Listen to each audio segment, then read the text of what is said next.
Atenção, emissoras da rede Eleva Esporte. de 5 segundos. Cruzamento pro gol, ele pro Thiago Vidal, do lado esquerdo do Lucas, conseguiu fazer o drible, bateu pro gol. Boa tarde.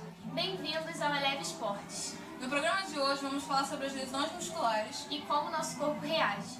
Veremos agora duas explicações feitas por especialistas de como essas reações funcionam no nosso organismo. Boa noite. Você já teve cãibra? Eu também. Você já correu? Estava fazendo um esporte ou fazendo outras coisas e aconteceu sentindo aquela dor na contração de músculos? Então, fique ligado, porque você vai saber por que isso acontece e como prevenir.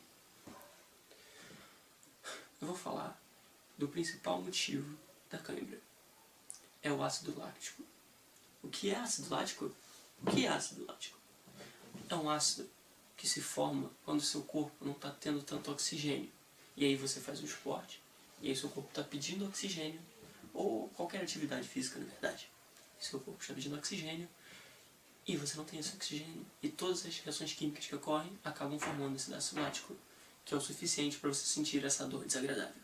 Bom, vamos ser mais específicos nesse slide. Vamos lá. As câimbras não têm propriamente um tratamento. A melhor forma de lidar com essas contrações musculares involuntárias é através da prevenção. Apesar de em cada tipo de cãibra haver determinadas ações a serem feitas, há um conjunto de atos que devem ser seguidos regularmente. Assim, antes e depois de um exercício físico intenso, deverão ser feitos vários alongamentos, principalmente nos músculos que irão ser mais trabalhados, e deve ser mantida a hidratação.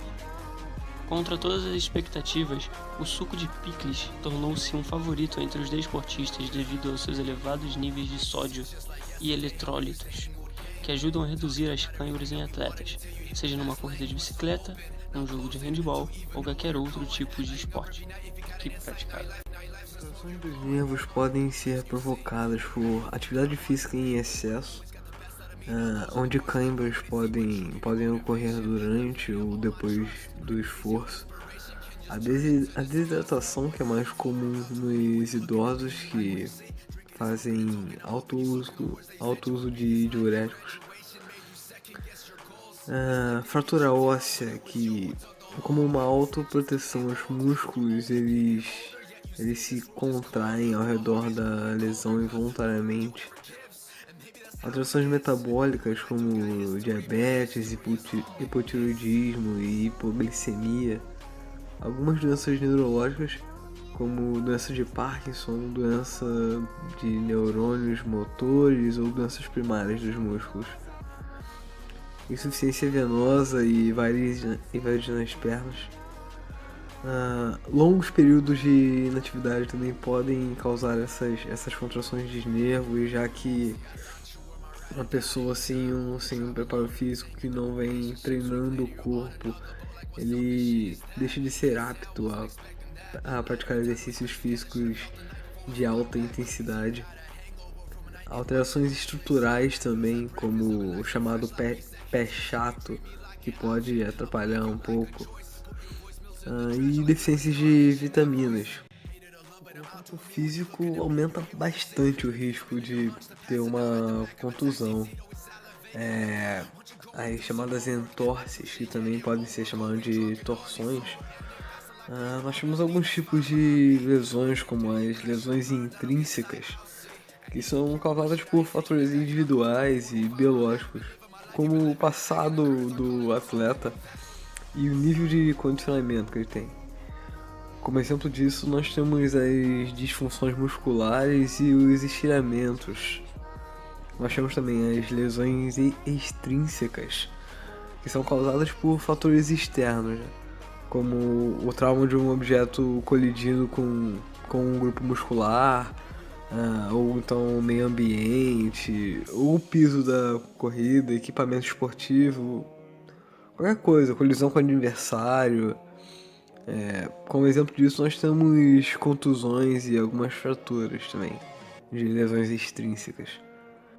A reação do corpo às lesões extrínsecas ou intrínsecas funcionam da mesma forma. Logo após a ruptura das fibras musculares, as células inflamatórias geram uma reação. Imediatamente após a lesão, o intervalo formado pela ruptura é preenchido por um hematoma. Já no primeiro dia, as células inflamatórias invadem o hematoma e começam a organizar um coágulo. Podemos dizer que aquelas pessoas chamadas de atletas de fim de semana são mais propensas a ter esses tipos de lesões e traumas, pois elas não têm um preparo físico necessário para o treino excessivo, para o desgaste excessivo da atividade física e acabam sofrendo lesões, contusões, rupturas de células, entre outras consequências do excesso da atividade. Agora vamos para o repórter Silvio O'Neill, que está com o professor Júnior. Aqui é o Silvio e eu estou aqui com o professor Diego. E eu gostaria de saber a importância do preparador físico, do professor na hora do lesionamento do atleta, ensinamentos, esse tipo de coisa. Tem muita gente que não dá credibilidade a ter alguém preparado, capacitado para poder dar a instrução certinha ali para o treinamento, para a aula, para o que seja. Normalmente o pessoal acha só porque foi ex-atleta, que é o maior exemplo eu acho que a gente tem, que ele sabe tudo. Em termos de treinamento, rendimento, realmente ele vai saber muito mais que qualquer professor, até formado para aquela área. Só que ele não sabe o quanto de intensidade, o quanto de volume precisa de cada aula, precisa de cada mês, cada semana, porque o treinamento ele é dividido em períodos. Tem os ciclos, seus microciclos e os macrociclos. Dependendo de cada treinador, da atividade, você vai dividir em cada etapa isso. Normalmente só quem sabe isso é quem estudou um pouquinho mais, está na área. E outra coisa que é bom também ressaltar é que a gente sempre liga o esporte com qualidade de vida. Nem sempre isso é verdade. Se a gente pegar os atletas de alto rendimento, eu acho que se não forem todos, 98%, 99% tem lesão. Então no caso do alto rendimento, com esse gancho de lesão, o esporte não é, na minha opinião, não é muito voltado com qualidade de vida. A gente tem que botar um pouco de cuidado nisso também. O alto rendimento com saúde não bate tanto. O atleta ele é muito bem preparado, ele vai correr mais que a gente, qualquer coisa. Só que também ele vai ter a lesão excessiva depois de cada jogo, depois de 10 anos treinando, 15 anos treinando. E voltar lá que a gente falou no começo, o importante é ter alguém capacitado para dar o treinamento. Entendi. E você tem alguma história de lesão, seja sua ou de um aluno, que queira compartilhar? Eu tenho eu sempre fui assim de atividade, fiz esporte o tempo todo. Eu lutei taekwondo, mas não é o estilo da Olimpíada, é o outro, é o ITF. O meu tem soco no rosto também, bota. Eu treinei ele 8 anos. E nesse mesmo ano eu malhava, eu corria, eu jogava handball, jogava vôlei no ensino médio. Era das equipes de tudo no colégio. Agora, antes de eu parar de lutar, eu tô parado há uns 7 anos. Eu tenho lesão em todas as articulações praticamente, tendinite no corpo todo. Pelo excesso de carga que eu tive. Eu acordava, ia pro colégio, na hora do almoço treinar. Aí dava 6 horas da tarde que a gente saía, que era o curso técnico, o médio de manhã, o técnico à tarde. Aí treinava em outra equipe. Aí ia pra casa, lutava, malhava e ainda corria. Então, assim, se o seu corpo você não tiver sorte, por mais preparado que você seja, que eu tinha a nossa mestra formada em educação física, na época era pós-graduada também, ela passava o treinamento todo certinho. Mas quando tem esse lance de alto rendimento é muito falha, você vai ter lesão praticamente com certeza. Tudo bem. Diego, obrigado. Valeu, eu que agradeço. Aqui é o Silvio, vai estúdio. Agora é a vez do repórter Ryan Salles, que irá entrevistar as atletas. Repórter Ryan aqui com a atleta Pet. Uma perguntinha, você tem alguma história de lesão assim no meio do esporte, alguma coisa que vai te machucar muito tempo? Tem sim. Eu jogava no time do colégio, né, do CEPLEM na época, e ao mesmo tempo eu jogava no plástico também, então eu treinava muitas horas seguidas. Eu treinava 4 horas por dia e tinha dia que eu treinava 6 horas por dia, ou seja, um treino ficava mais de 2 horas em outro treino. Então, em uma dessas repetições, né, de treinos uns atrás do outro, eu acabei me lesionando uma das vezes, que foi o ligamento do dedo, que em um dos treinos que eu saí de um já super cansada, forcei um pouco mais e acabei caindo e fui espalmar com a mão e acabei lesionando o dedo.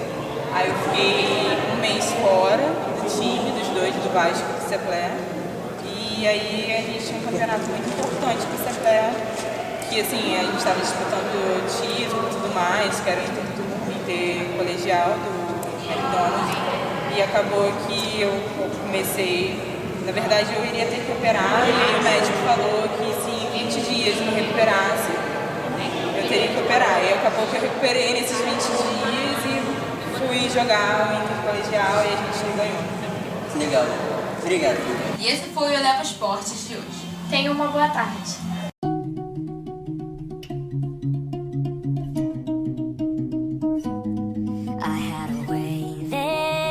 Agora vamos para o repórter Silvio Nil, que está com... Nossa, Silvio Nil. É que eu falei engraçado. Ok, ó. Uou! Você pensa? Como esse vaso pode ser bonito? Com certeza. No seu dia a dia, ele pode te fazer feliz. Ele pode fazer muitas coisas por você. Está vendo aquele vaso? Você pode ver cores aqui onde não são de verdade. Igual o seu coração. Os seus sentimentos. Os sentimentos não são verdadeiros. Você pode acreditar que são, mas não é verdade. Mas aquele vaso, ele existe. Ou se existe. Olha isso aqui. Olha. É lindo. É lindo. Você tem que comprar. Compre! Compre o vaso. Compre o vaso! Compre o vaso. Compre o vaso! Compre o vaso! Porra! Um pouquinho mais pra cima. Não, mas de novo. Só que um pouquinho mais pra cima. Não, mas só que um pouquinho mais pra cima. Mais pra cima. Não, mas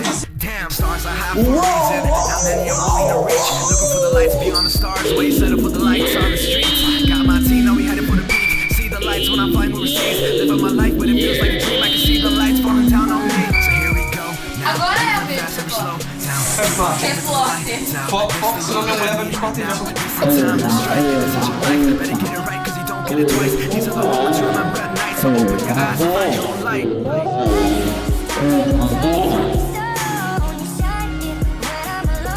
Compre o vaso! Compre o vaso! Compre o vaso! Compre o vaso!